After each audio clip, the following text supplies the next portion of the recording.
How to remove saved login info on Facebook. To do that, make sure that you have installed the latest version of Facebook on your phone by the Google Play Store. After doing that, you can now simply go on the Facebook like you normally do. And now you can see on the top right side, there is 3 vertical lines with your profile on it.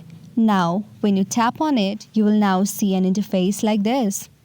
After this, you can scroll down and now you will see the second option of settings and privacy.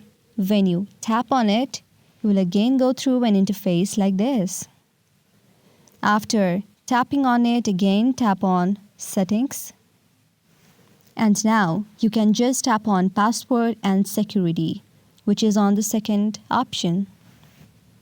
After tapping on it again, scroll down and down. And now you will see the option of password and security on the account section. Here, you will see where you are logged in on the security checks, and when you tap on it, you can just tap on your account.